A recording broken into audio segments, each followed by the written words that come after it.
As the corporate sector evolves, Berkha Africa remains committed to cultivating world-class thought leaders and providing innovative, human-centered solutions that shape a prosperous future for African governments and businesses.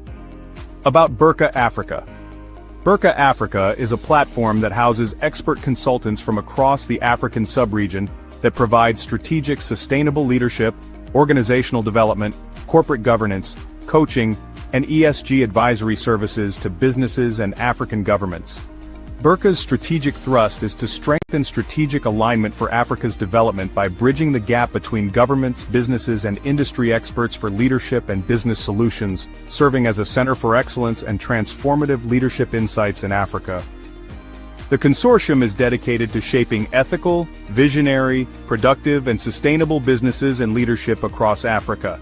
Through advisory, training, and coaching, Berkha supports executives, managers, and organizations in achieving excellence, growth, and sustainable impact. Visit our website www.berkhafrica.com for more information.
Good morning from this part of my world, and welcome to everyone joining us online.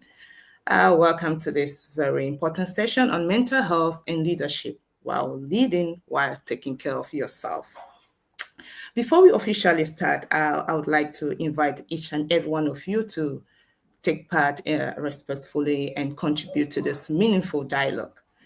And please allow me to introduce myself briefly.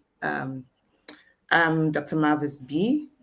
And I wear many hats. I'm a development consultant, and especially in the field of research, monitoring, and evaluation. And I've worked as well as a child and women abuse counselor. So I understand the impact of mental health on young people. So I would not take much of your time, but I would like to let you know that we have experts on the session who would answer all your questions, who would help you as young people how to manage stress, how to manage your mental health, and take control while leading. So allow me introduce our speakers, and in no particular order. I will start with a distinguished lady, because we say ladies before gentlemen, Jacqueline Essene. She's a licensed counseling psychologist, transformational coach, and an award-winning author whose work sits at the crossroad of mental health, leadership, and personal transformation. I'm not going to speak too much. Her bio is huge. So I think she's going to speak a little bit of herself when I give her the platform. And as well, I also like to introduce our second speaker, who happens to be a pastor as well. Pastor Samuel Broby is a dynamic leader. He's an educator, a human resource professional with a strong nursing education, information science, leadership, and development background. You also get to meet him and hear all that, and hear his wealth of experience. He's also going to share all that with us. Please do post your comments. I encourage you to post your comments. Please let us know where you're joining us from. In the comment section, let us know where you are joining us from. And we'll be glad to interact with you, ask questions, share comments, and please own the show. So right away, we're going to start. And I would like to start with our lady, Ms. Jacqueline. So we're talking mental health. Yeah, mental health and leadership, leading while taking care of yourself.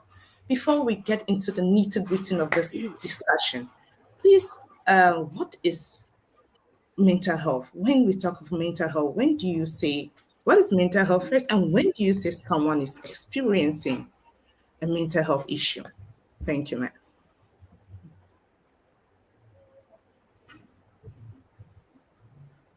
All Yes, right, thank you. Thank you for the question. So mental health, can you hear me? very well. Great, great. Thank you for the opportunity. When we talk about mental health has got to do with how we think, how we see life, the things that go on in our brain. That is what mental health all entails. The health status of our minds, how we are doing emotionally and how we are doing mentally. That is everything that is centered on mental health. Now, individuals as we go through life may experience once in a while burnouts, once in a while mental instability. That is when we are able to identify that, okay, this is wrong with me, that is wrong with me mentally. I'm not stable mentally. I'm in this place or I'm in that place. So when we talk about mental health, this is all it is centered about, how healthy our emotional and mental status is. Thank you very much, Jacqueline. And I would also like Pastor Samuel to take other question. I want to hear his perspective as well. Pastor, what is mental health to you? Yes, so just as hello,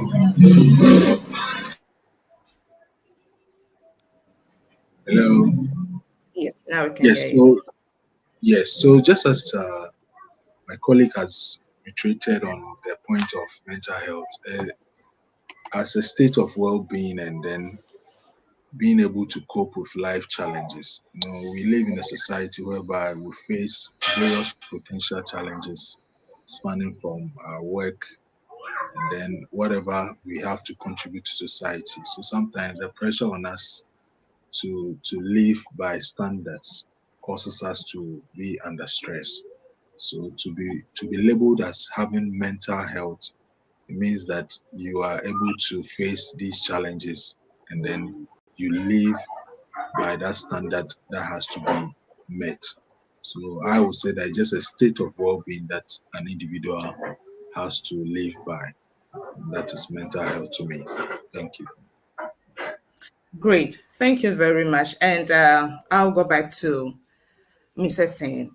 Please, in your experience, having worked with young people as a counseling psychologist, what are some of the most common mental health challenges faced by young African leaders today?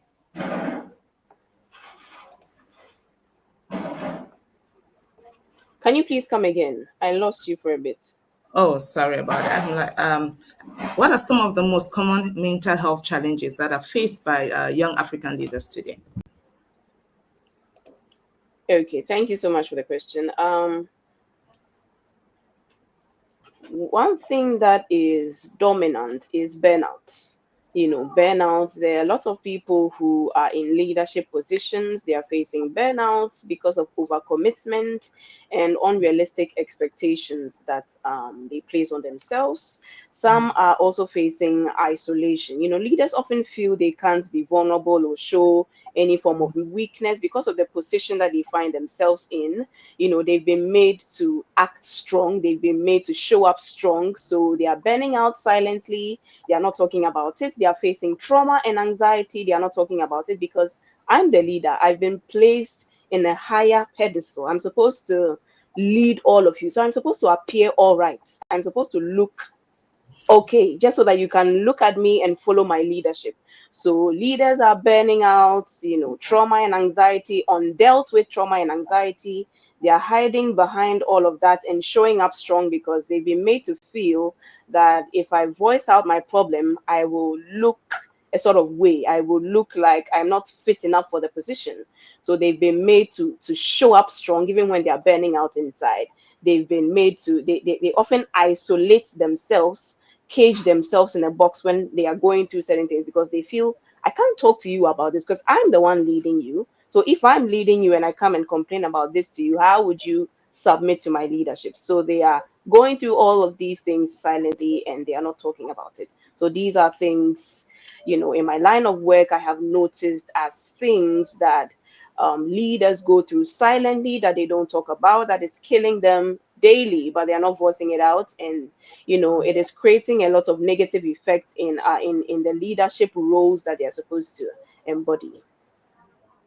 Wow, thank you very much. You touched on something very important: burnout, and isolation. The fact that you're a leader and people are looking up to you, feel shy, having to Right. open up, to be honest with how you feel. That is especially in this. I always say this generation is this generation, the Gen Z, when you believe to be faking it until you make it. So people feel shy. Right. To open up about these things. So, and to Pastor Samuel, you are an executive director. I believe you also have young people that are leading in your organization. So, to you, what do you think are some of their challenges as well? In the not the challenges they face as young leaders when it comes to mental health issues.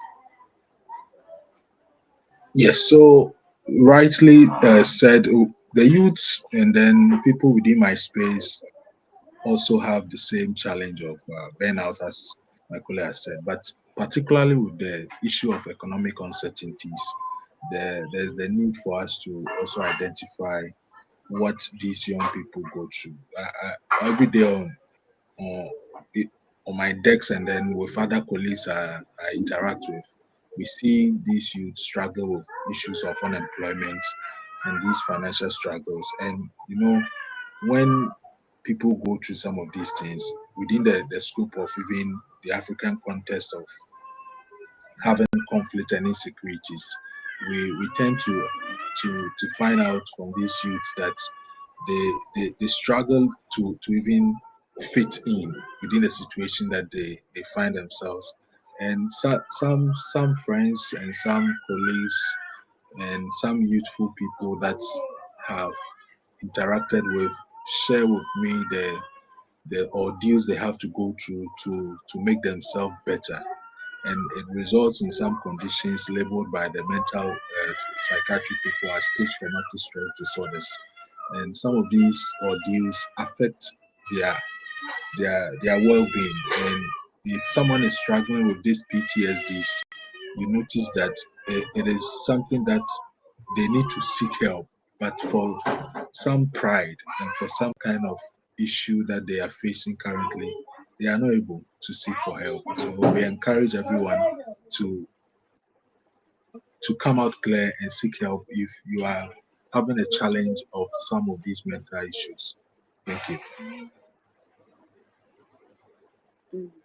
Thank you very well. Thank you very much. So, as a counselor, I would say, as a counselor, how do you get after you've identified that a leader or one of your leaders, because you're all leaders in your different area of work, how when you've identified that one of your leaders is struggling, sometimes, and as young people, they don't want to admit, that's another truth, they also don't want to admit that they are struggling with mental health because maybe due to stigma, society has made them to feel that they especially with men and in African patriarchy, they don't want to admit that they are struggling with their mental health. But as a leader and as a counselor that you've identified that this person is struggling. So how do you approach them? How do you get to help them? How do you make Okay, them feel so that it's okay? Yeah. mm, mm. So a lot of people suppress their emotions. A lot of leaders suppress their emotions. They do not want to ask for help. They just feel, okay, I'm meant to show up. I'll show up anyway. And they feel you can't look at them physically and tell that this is wrong with them. They feel like, okay, when you look at them, you can't see the problem written on their faces. So one thing that I often recommend, amongst ourselves, when we realize that, okay, this particular leader of mine, this particular colleague who is in this leadership position of mine, I've identified that this is what this person is going through. So how can I help this person? You may know your colleagues at work, you may know your colleagues around. You know this person to be a lively person. You know this person to be every day when they come to work, they show up strong, they smile, they look active. And there are the other ones who also they are introverted, they don't like to talk much, they don't like to share emotions much at work, they are calm. So you'll be a bit confused about how to approach such people, because okay, this person is quite silent. How do I approach this person? Haven't identified this particular thing. So one thing I recommend is to pull them aside, get a space, a safe space where you can talk to this person. You don't talk to them in the midst of a crowd, in the midst of where people are, because number one, they don't want people to know what they are going through. They don't want people to know how they are feeling internally. So you don't also want to broadcast their emotional problems to everyone. So you pull them aside, you talk to them nicely. Lately, I've seen you been a bit quiet. You've been a bit silent lately. Are you okay? Are you fine? There are some who will open up, and there are some who will still suppress the emotions, which is called emotional suppression. Some will still suppress it. But what you can do when you identify such a thing is to consistently encourage them, because you never know what battle anybody is fighting silently. So all you can show them is kindness. All you can show them is that, okay, I know you may not want to share this with me now, but I just want you to know that I'm available anytime you want to talk. From time to time, you see them in their leadership roles. Maybe it's a public speaking engagement, they are done organizing it at the workplace. You just see them outside. Oh, hello, you did great, you did good today. Don't forget that I mentioned to you that I'm here anytime you'd want to talk. I'm here. I will be open enough to talk to you. I'm here anytime you want to talk. They just want to feel safe around you, because any leader already has in their minds that I'm supposed to show up strong. So who do I talk to? Imagine they have somebody like a close friend who is able to open up to them, who is able to talk to them, that I'm here, you can talk to me anytime. They go again and then they reconsider their thought. This person is there to help me. Why don't I open up to such a person so that they can help me, with whatever it is that I'm going through? So these are the ways that we can help one another, be able to get to the point where they are emotionally free, they're emotionally liberated, they're not carrying any burdens on their shoulders. So this is how, we can help ourselves, help others who are in the leadership roles. Oh, thank you very much. I hear much of empathy, yeah, empathizing. Mm, That's what I hear you say. You empathize with them, right. make them, yeah, empathy, Mm, empathy. We live in a world where people really don't care. And if anybody can, if a leader, if you can show them that you cared, I believe they'll want to talk. We all want to talk, right. but way to talk, that's the issue. So, empathy, let's empathize. And those are our colleagues, our friends joining us online, our young people joining us online. Please introduce yourself and let us know where you're joining us from. So proceed. I would like to ask Pastor Samuel now to, there's a lot going on. Culture, I believe culture has a lot to play when it comes to issues of mental health and how young people are able to open up to this thing. So how do you think culture, how do you think, or how does culture play a role, or how does it affect young people in their behavior and in how they open up, when it comes to issues of mental health? So how do you think culture affect us? Yeah, yeah. So with the issue of culture in our setting of Africans, we tend to associate supernatural causes and then mental health to be some form of spiritual possessions. And if you look at how the stigma around it and this misjudgment and misunderstandings about it, leaders within that space that have issues, specific issues of mental health, tend to struggle, and then they have fear of social as well as some kind of professional repercussions, because as an executive director and I tend to identify myself with some kind of mental issues, if I am not well educated, I might quell in and then not even expose myself for treatment. So Mm, it is important and it is instructive for us not to see ourselves as vulnerable as leaders, but rather step out and seek for help and support where we can find it. With professionals like my colleague on the call, we need as leaders to come out clear and then seek for the support. Else, we'll call ourselves within the cultural context of being not man enough to stand for whatever we want to have. So the youth of today, even in the context of our culture, should not just see mental health as a vulnerability, but rather come out clear and then seek for the support that they need. Thank you.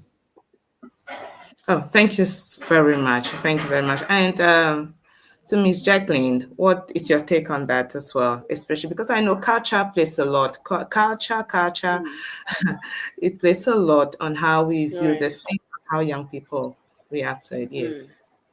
mm. So I feel that we should create a safe space where mental health is not looked at like you're going crazy, so to say. A lot of people think that when you we all go through stuff. We all go through stuff. We all go through problems. Everybody has one thing that is weighing them down, some way, somehow, that they are trying to manage. They are trying to suppress. They are trying to still come out strong, show up strong, and all of that. Everybody has that one thing going on with them. So when it comes to culture, I believe that we as individuals, we form the society. So we should create a safe space where people feel safe enough to share whatever it is that they are going through. People feel comfortable enough to say that I'm struggling. I'm struggling. I need help with this. I need help with that. Now, how do we do that? By creating a safe space for them, by creating centers where, okay, this is a counseling center. This is a place where we're going to be having monthly mentorship sessions, monthly therapeutic sessions, monthly, you know, societal meetings, community meetings where we are talking about emotional development, where we are talking about how to have self-reflection days, how to identify when you're going through things and whom to seek help. We should also create space for counseling psychologists, psychologists, mental health professionals who can help people go through these things peacefully. Because when it comes to culture, we find it very difficult to understand when somebody says I'm going through a lot. We often use statements like, oh, you'll get over it. I mean, just brush it off. You're going to get over it. Just, you're a man, you can get over it. You're a woman, it's okay, it's part of life. But we need that kind of space where the individual is able to pour out everything that is going on inside and feel safe after they've poured out the problem. The issue is that people feel like I'm not safe to share my information with this person because this person is going to tell the other person, and the other person is going to tell the other person, and then my information spreads. That is what suppresses or holds people back from sharing their problems. But if, as a society, as an organization, as a community, we can come together and say that, okay, we're doing this to help people who are going through things. We are having monthly mental health wellness retreat events for people just so that they can come and release themselves of every burnout, release themselves of every trauma, anxiety. I believe that is going to help. So the safe environment is going to really help, to eradicate all of these shyness from speaking about whatever it is they're going through, or hiding behind doors to hide or suppress our emotional, inconsistencies. So this is how we can help as a society. Oh, thank you very much. Before I let you go and go to Pastor Samuel, you just mentioned some safe spaces where people can come and vent freely and not be ashamed and be understood. So I believe there are many young people out there who are really, who desire, who want to talk, but they don't know where to go to. Can you highlight some of these places, the safe space, spaces, maybe centers where you think where young people can go to, maybe around Africa or in Ghana, where young people can go to for help? Right, right. Thank you. So, Mental Health Authority is a safe space where They have a helpline, they have a help code, a help number that you reach out to whenever you're going through something. They handle suicidal cases, they handle stress and burnout issues. They have helplines that you can immediately call when you're going through so much. And there are also psychologists. How to identify or find these psychologists are, when you're going through something, you also need to be an intentional person. You know that, okay, I'm struggling from this, so I need help. So when you think you need help, what do? You take the step. So you can go online, you search psychologists, counseling psychologists, therapists. So this is how you want to help yourself. There are lots of people available who can help you. My doors are open. I have one-on-one therapy sessions with people all of the time. I do group coaching sessions with people, teams, organizations from time to time. These are people that you can reach out to for help. So when you're going through something, don't suppress yourself in thinking, who am I going to call? Who am I going to speak to? There are centers, so many centers, so many psychologists that you can reach out to. Either you meet them physically or you have virtual meetings with them. These are things that are going to help you. For me, for one, you can find me on social media platforms as Jacqueline Essien. You want to reach out to me for anything concerning emotional, instability, or anything that you're facing, suicidal thoughts that is just weighing you down. So these are the centers that we can go to. Mental Health Authority, they are located in Accra, and you can also search them online, and just so that you can have the help number, the help code that they use in helping people deal with these issues.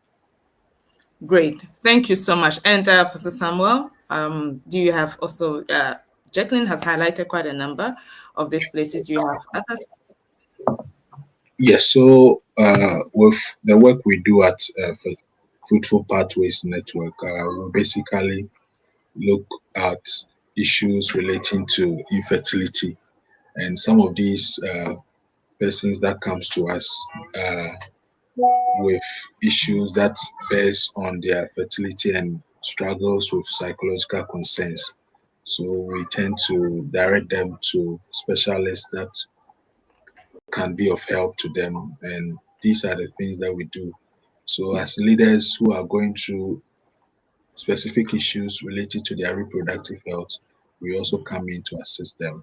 So these are spaces we create to also support in our capacity. Thank you. Great. Thank you very much for sharing that. I believe young people out there are taking note. Then, we've talked on how on burnout and stress. So how can a leader identify when stress or burnout is beginning to impact their work, their performance and work and decision making? I understand stress is good. Little stress is good for work, but when it becomes too much, how can a leader then identify that, no, my stress level is beyond the normal, and it's beginning to impact my performance and decision making? Mrs. Sen. Okay, thank you. So you can identify that you're going through an emotional instability when, as a leader, you start reacting quickly instead of responding. The tone with which you speak is quite louder, sounds more a bit like you're attacking your people, sounds a bit more like you're trying to overpower them. You're not trying to listen to their views. You're trying to act like, yes, I'm the leader, I'm the boss, I don't listen to anybody, I'm the one speaking, you better listen.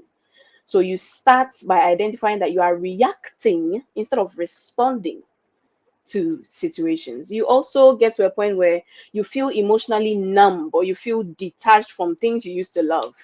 You feel detached from things you used to love. Maybe from time to time, as a leader, you used to engage in things, other extra activities aside your work, but you no longer want to engage in such things. You've withdrawn from these things, and small mistakes begin to frustrate you deeply. That's also another thing you should identify about yourself when you are going through an emotional instability. You realize that small mistakes begin to frustrate you deeply. You're so angered easily by certain things. Your mood changes. You have mood swings. You're angry in one moment, you're sad in the next, you're all of a sudden happy again. That is how you quickly identify that this is something that you need to check. Also, your sleep, your appetite, your motivation changes drastically. it changes drastically. You no longer have motivation for your work. You start to resent your work instead of being inspired by it. You start to hate the fact that you are in this leadership position. Meanwhile, you once used to enjoy it, but because of whatever the emotional problem that you're going through, the issue that is burdening you so much, you've tended to resent your work instead of being inspired by it. Your sleep is affected because that issue that you're going through it has overburdened you to the point where it has taken your it has changed your sleep pattern. You're more anxious, you've lost appetite, and some people also, they eat a lot than usual when they are going through burnouts, when they're going through a lot of emotional weights. Their sleep pattern changes, their appetite changes, they start to resent every other thing. So these are the early signs that you should identify as a leader. Now, how you identify all this is by self-reflection. Most of us don't engage in self-reflection. We just wake up, go to work, handle the task for the day. We're just in a hurry to complete the task for the day, return home, sleep, and all of that. We don't have self-reflection days. It's self-reflection that is going to help you identify all of these things, all of these areas that you need to work on or you need to improve. Because how would you identify that you are reacting instead of responding? How would you identify that you become emotionally numb or detached from the things you love? By not engaging in self-reflection. So self-reflection is you sitting with yourself and asking yourself questions. You should take maybe just 1 hour of your day, maybe a weekend. You sit with yourself, you ask yourself questions. How am I doing? How did this week go? How am I doing mentally, emotionally? Lately, I've observed that I'm quite angered by things that didn't used to frustrate me before. What is really going on? So that is how you'll be able to know that these are areas you need to work on. So self-reflection is also important in identifying the early signs of emotional instability. Wow. Thank you so much. And I'd like Pastor Samuel to take same question, but maybe I would like, if, sorry, I have to put you on the spot. If you have any personal experience to share, that would be nice. Like where it space a time in your life as a leader where you also identify that you're beginning to, that you have stress or burnout that was beginning to impact on your performance. What did you do? When you identify, did you identify it? How did you identify it? And what did you do? It's a mouthful. Yes, Pastor Samuel.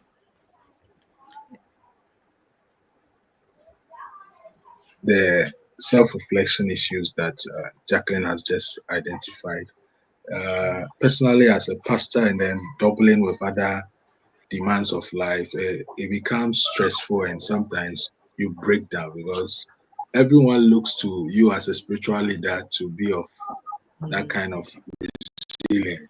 But personally, sometimes you look at the issues you need to deal with and all that surrounds you, and then you break down. But I am inspired by what the World Health Organization defines as self-care. And in 2019, I read on, on their definition that self-care is the method of maintaining the physical, emotional, and mental well-being of oneself.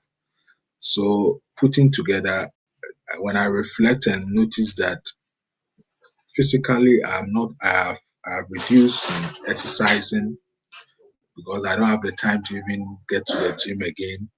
You move from here, you are on the bed, you are sleeping, you are tired, exhausted. Then emotionally, you notice that all the issues coming to you makes you drained because from your office, from the church, from the community and everywhere, these ones all affect personally. So the reflections done and then the solutions I have put in place is that I have to set some kind of boundaries, separating whatever is demanded from me from the workplace and then making my personal life more fruitful and then more important. So that is the approaches I have selected and I'm currently using, and it is workful. It is helping me, making me a better person and a leader, not to break down. So the self-reflection point made by Jacqueline is very insightful, and some of us are practicing. And I think the youth listening to us today should also take a cue and then work on it. It is helpful and to help you look over your life to see where you are falling and then you pick it up. Thank you. Thank you very much, Pastor. That is very insightful. And you've already mentioned, I think, both yourself and Jacqueline you've mentioned self-reflection, and I've also heard setting boundaries. So I would like to ask Ms. Jacqueline again if there are other practical ways that you think that young leaders can create work-life balance in this high-pressure environment. Are there any other practical ways, maybe from your own experience or from learnings from others that you've picked up that you can help our young people, create this work-life balance? That's a good one. That's a good question. Now, how do you create this work-life balance? You need to set healthy boundaries. Boundaries. It's okay to say no. Most of us feel like because I'm in this leadership position, I'm supposed to take on 10 tasks for the day because I'm the leader. So if I've been given 10 tasks, I'm supposed to finish it in the day. That is what is going to lead to burnout. Okay. So as a leader, if you set boundaries, okay, and you are protecting your own boundaries, you realize that it's okay to say no. It's okay to say that, okay, I can't take on 10 tasks for the day. Probably I can take on 3, I can take on 4. However, if you are given about 10 tasks for the day and you can share it amongst your people, they help you, you know, allocate time in fixing or getting these things done. It's going to help. But if you decide that I'm going to do everything by myself because I'm the leader, how dare I go and give this thing to this other person to do it? That is what is going to lead to your burnout. So sometimes it's okay to say no to protect your yes. It's okay to say no. Else you're going to be burdened. You're the one who is going to return home bent out. You're the one who is going to return home annoyed because there was so much to do in the day when you could have asked for help. And also you need to schedule rests. Rest. So many of us don't rest. We don't rest. We don't prioritize rest. You need to schedule rest that like the way you schedule meetings. There should be days where you decide that, okay, today I'm going to rest for I'm going to take a good 3 to 4 hour nap. I'm going to shut my phone off. I'm going to put off everything that is going to distract me just so that I can create rest for myself. And we may feel like, how do I rest? Monday, I'm at work. Monday to Friday, I'm at work. Weekends, there are a lot of engagements to attend, speaking engagements to attend. At least, if you can give yourself 2 to 3 hour nap, 3 to 4 hour nap for your weekend, it's going to help reset your brain because you need that same body to wake up again, to go another week and to stand before people as a leader again. If you don't schedule rest, that's why I mentioned you should schedule the rest. You should say that, okay, today at this time I'm going to sleep for this number of minutes, this number of hours. If you don't schedule it, like the way you schedule your meetings, the day will come and go and you realize that you didn't sleep because you didn't schedule it. Scheduling it is being intentional about it. Either you have set an alarm on your phone so that when the alarm alerts you that, oh, this is the time for you to sleep. That is you intentionally scheduling the rest. And you should have hobbies. Okay, you should have hobbies. It shouldn't always be Monday to Friday. I've gone to work, I come home, I sleep. You should have hobbies. you know you should have a social life, something that keeps you happy. Is it that game you go to your friend's place, you play some game, you watch some football, you share a few drinks, you have some conversations? Is it that exercising routine that is your hobby for the weekend? What is that hobby of yours that keeps you excited? You can try a new meal over the weekend, and this goes for either a male leader or a female leader. It's not just for one gender, it goes for both. This is you being intentional. Okay, so this is how you can keep a work life balance. It shouldn't just be work. Your life must also balance with your work. So what are your hobbies? You should start engaging in them. It's all of these things. When you engage in them, it resets your brain, and your mind, out of your mind flows a lot of the things that you would need, because you will need yourself to get to your expected end. You would need your physical strength to also get to the place you want to get to. You have visions, you have goals, you have dreams. How do you do you achieve all of these things if your mind is not in a good place? If your mind is not in a good place, how would you get to your expected end? You should also prioritize relationships. Relationships, very important. You cannot do it by yourself. You need people around you. Who is your support system? Who is that go-to person? Who is that accountability partner of yours? Who is that friend that you would call when you feel like you just want to refuel yourself? You feel like you need some form of motivation from somebody. You should prioritize your relationships, either with your partner, either with your friends, a support group. You meet from time to time, you discuss about life's issues, you just bond. You need community, you need a support system around you. It helps to refuel you.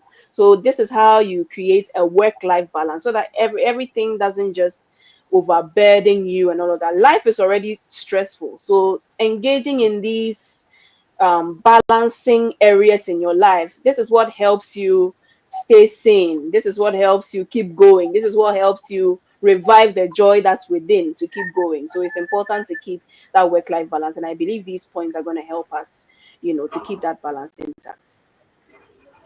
Very well, very well. That's so true. Thank you so much. You've shared quite a number of ways, practical ways, and having interacted with young people a lot, I find out that especially even young leaders, that I'm not sure if it's a cultural thing, if it's a when I say cultural thing, whether it's a Ghanaian thing or it's because coming from having worked with other young people in South Africa and other parts of Africa, young people there are more assertive and they're able to say no. But I picked up that in this context, I'm not sure if it's a cultural thing.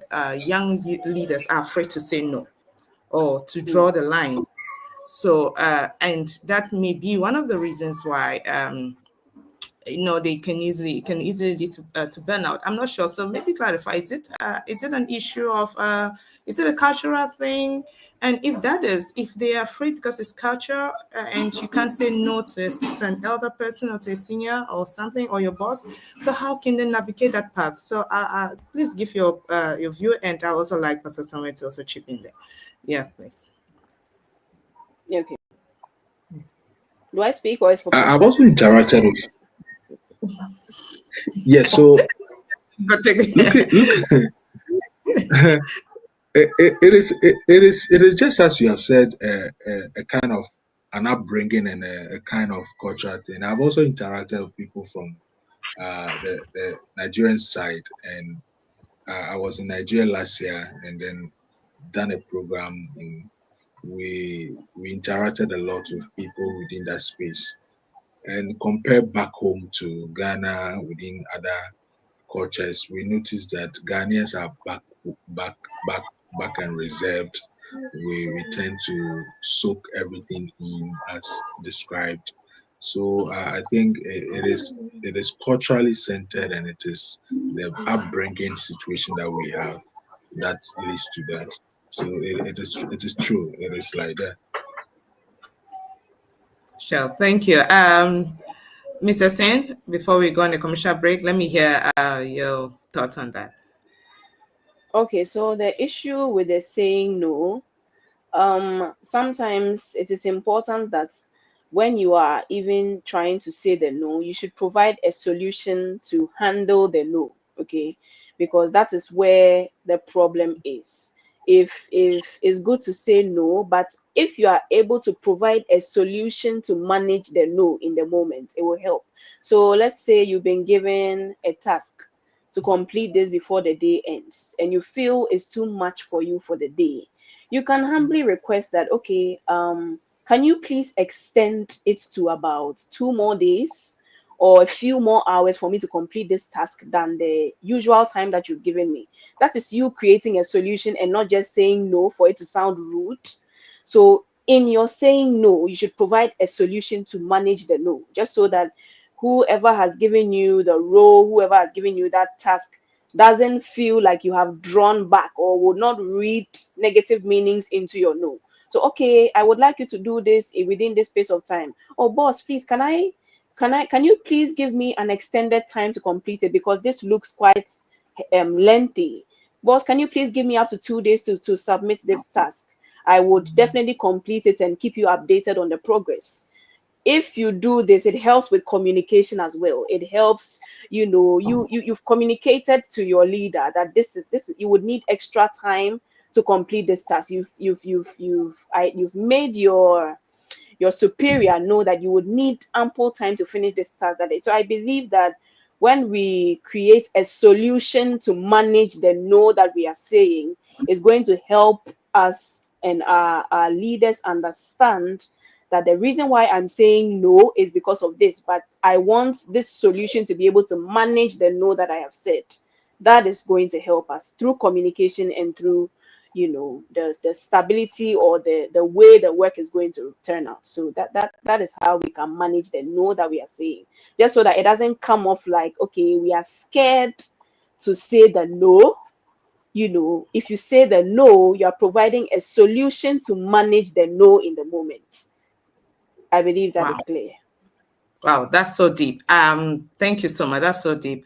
I will go for announcements now, but please, if you've just joined us online, comment and let us know where you're joining us from. Okay. So we go for announcements now. So we are projected.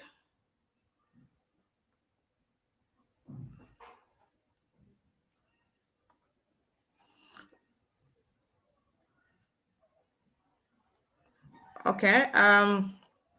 We'll be hosting, I'm hoping to get the slide, the projection, but then we'll be hosting a leadership emotion for decision making. Okay, we'll start with this. Berkha Africa, in collaboration with NBC, will be bringing to you the world's first international training, transfer, and effectiveness conference. Please register. It's taking place from November the 13th to the 14th. And please register to attend. Currently there's a discount for anyone affiliated to Berkha who would like to attend this conference. Thank you.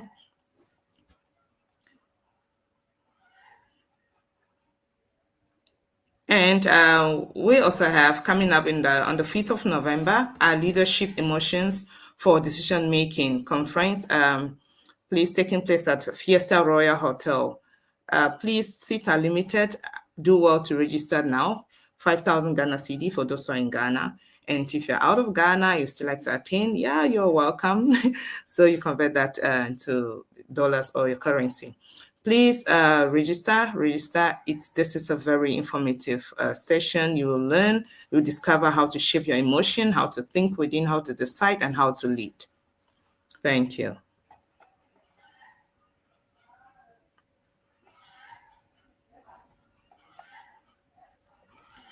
Okay. All right. I believe we are back. And let me see, for those joining us online. We got one comment from online guest, Lizian. This is so relevant and deep. Thank you, and insightful discussion. And thank you, Patience joining from Ghana. Thank you for joining and listening in. So please post your comments, post your question, and our experienced guest will respond to you accordingly. Thank you. So we'll get back to our discussion. I like it when we share our experiences because when you share experiences, it really helps people to resonate. There are young people out there who are going through stuff, they're really going through issues, but they feel like they are alone. So I would like our guests to maybe share some personal experience where they maintained, I'd like to share your personal experience where you maintain your mental health, where maintain your mental health rather changed the way you led others. Where you were able to maintain your mental health and you saw that maintenance helped you, lead others well. Let me phrase it that way. So I will take on Pastor Samuel. Being a pastor, being an executive director, I would like you to share that experience with us. Yes, so thank you very much. With regards to being able to maintaining my personal mental health. I must say that it has come out of leading with that delegation uh, mantra. I don't have to do everything on my own, and I need to always be intentional with whatever I'm doing. I try as much as possible to find the right person within my space to fill the gap that I should have filled myself, especially with assignments that has to be done by me.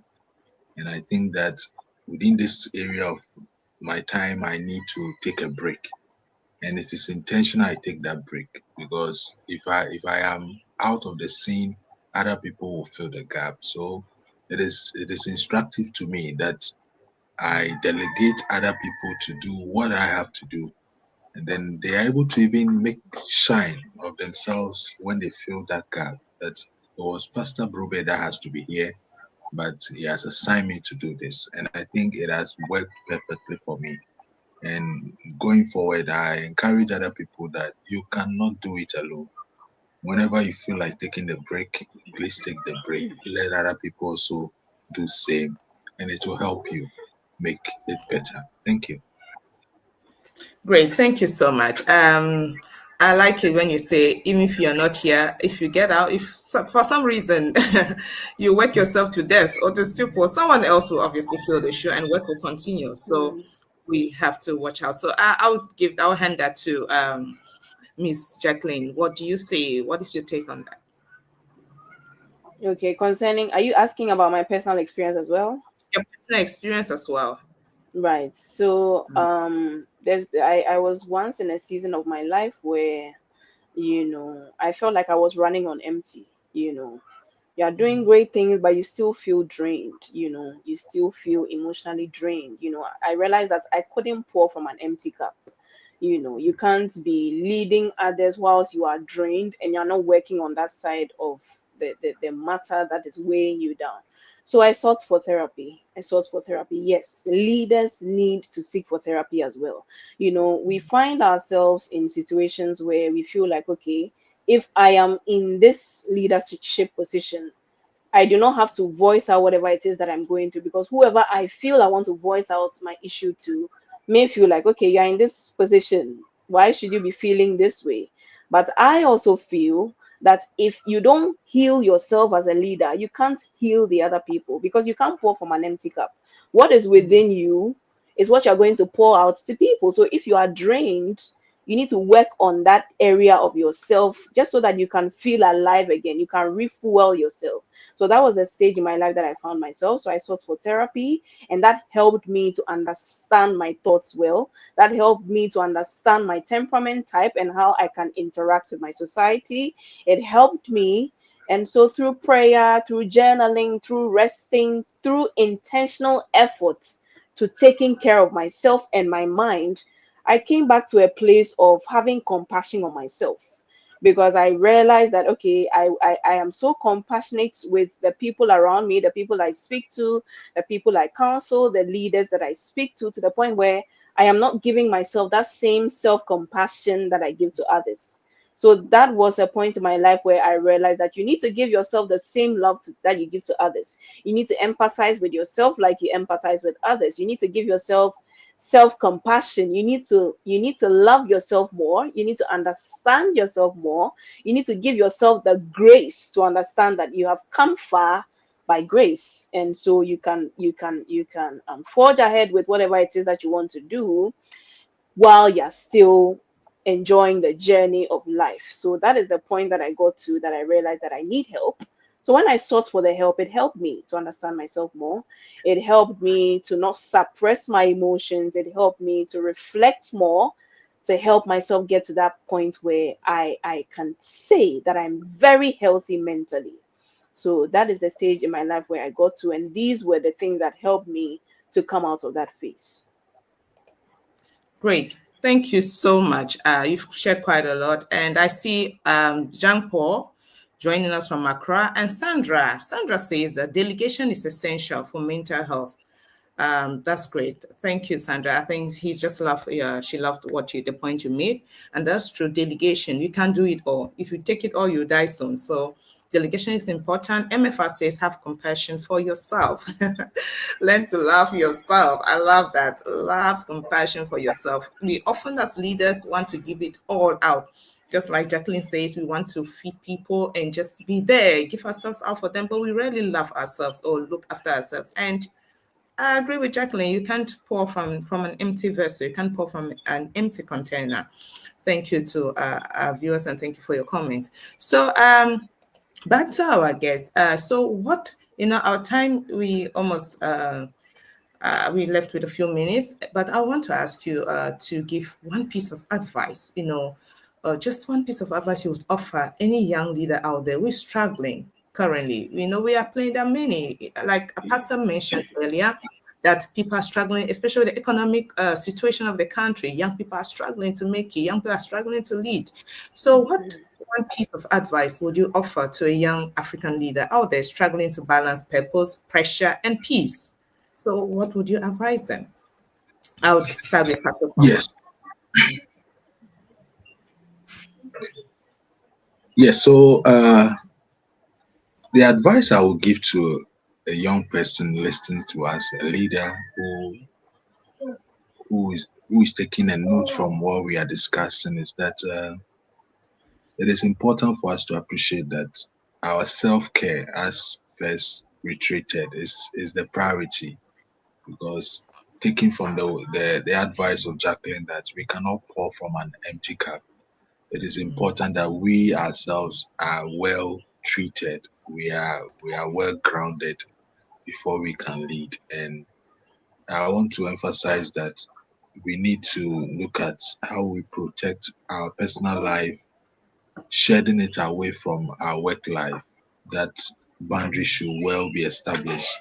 And then when we do that, the appreciation we'll get is that we'll be more effective and productive. The work we do will stand out, and then we will be able to reach all our set goals, and that will help us. So nothing should take out from someone who is struggling to lead by leading themselves to distraction, but rather they should consider their self-care. And then when they do that, I would think that it will be the best advice to give to such an individual. Thank you. Very well. Thank you so much. Look after yourself. Self-care. I see Sandra just commented that healthy boundaries and practicing mindfulness is also a critical tool for mental wellness. I agree. I couldn't agree more, Sandra. That's true. You're setting healthy boundaries. Mr. Sen already mentioned that earlier, and that is so true. So, Mr. Sen, what's your take on the question, on this advice for young people? Okay, so thank you for the question. An advice I would give any young person, any young leader, is that you can still change lives without destroying yourself in the process. You can still change lives. So while you are working on building others, building a group, building a team of 100, 200, 300, 1,000, is that don't destroy yourself in the process. Protect your peace all of the time. If you feel like you are burning out, seek help. Seek help. It's okay to seek help, but seek help from the right places.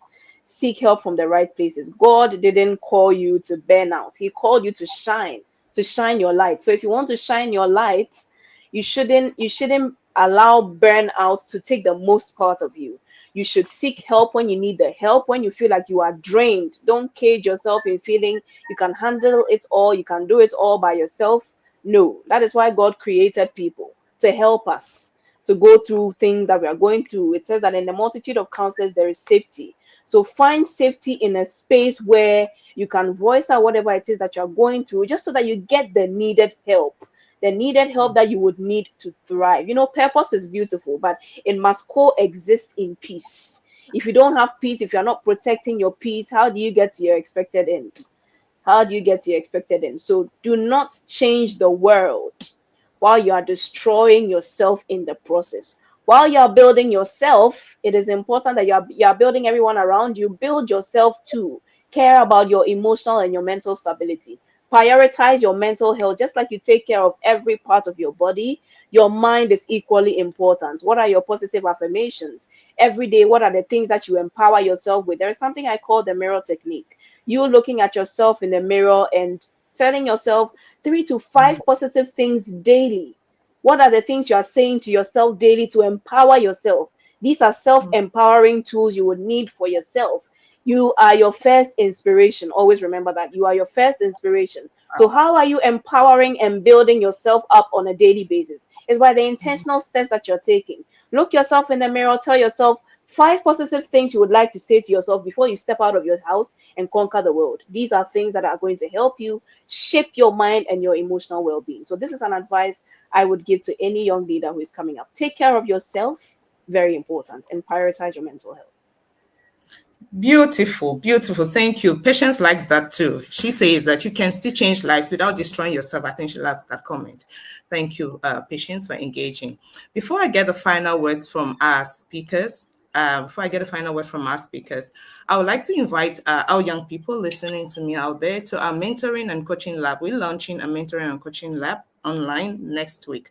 That's the 1st of November from 10 a.m. to 12 noon, 10 a.m. Nigerian time, and that should be 11 a.m. Ghanaian time.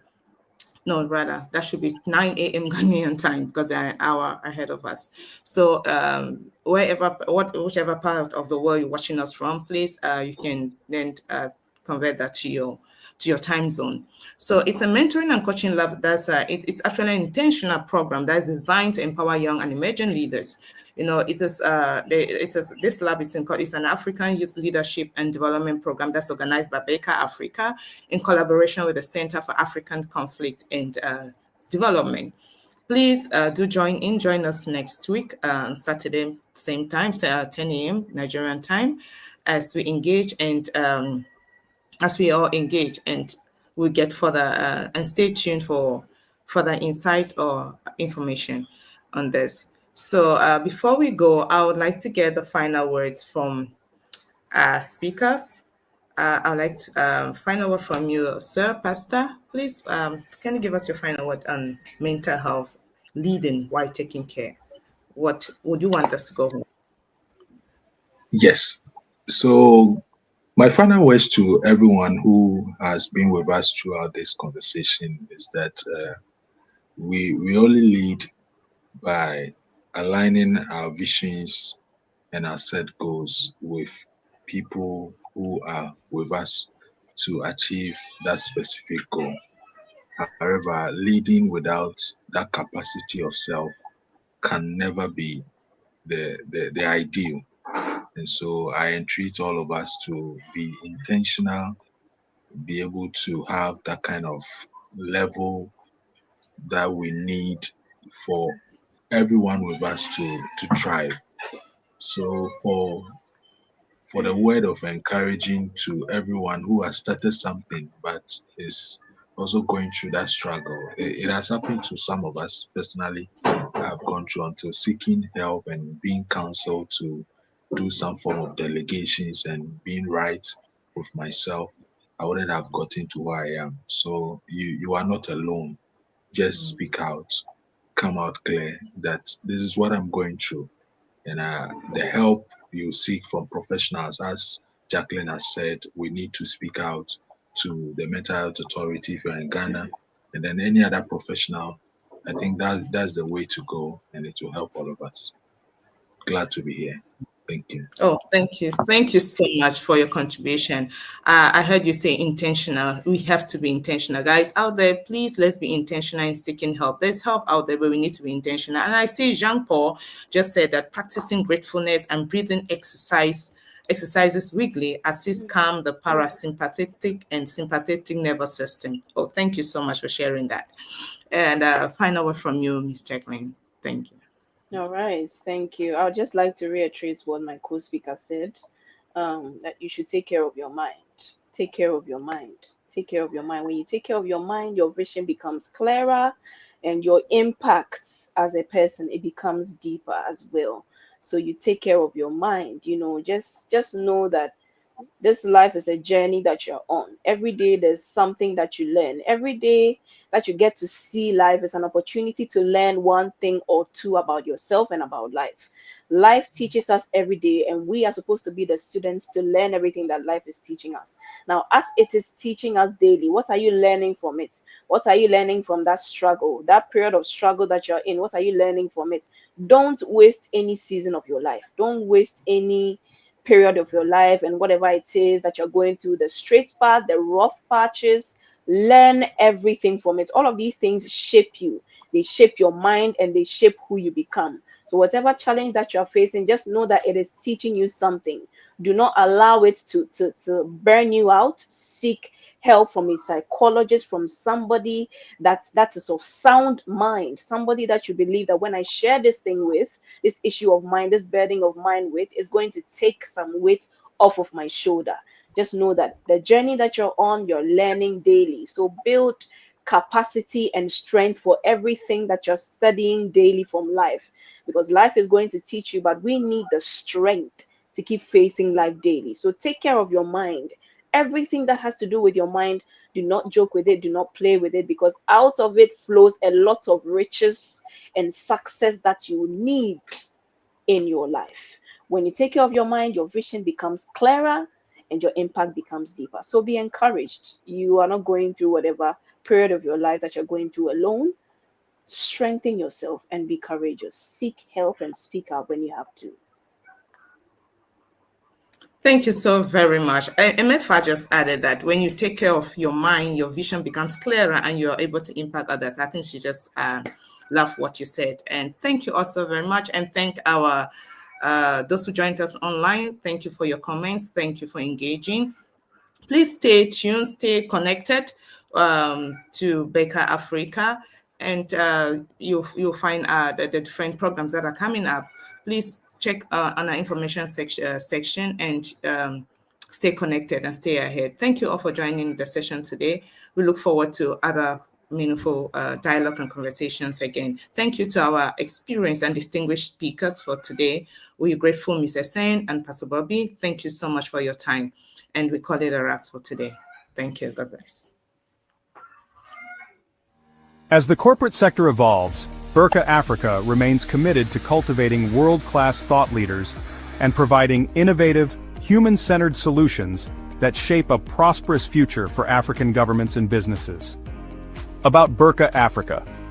Berkha Africa is a platform that houses expert consultants from across the African sub-region that provide strategic sustainable leadership, organizational development, corporate governance, coaching, and ESG advisory services to businesses and African governments. Berkha's strategic thrust is to strengthen strategic alignment for Africa's development by bridging the gap between governments, businesses, and industry experts for leadership and business solutions, serving as a center for excellence and transformative leadership insights in Africa. The consortium is dedicated to shaping ethical, visionary, productive, and sustainable businesses and leadership across Africa. Through advisory, training, and coaching, Berkha supports executives, managers, and organizations in achieving excellence, growth, and sustainable impact. Visit our website www.berkhafrica.com for more information.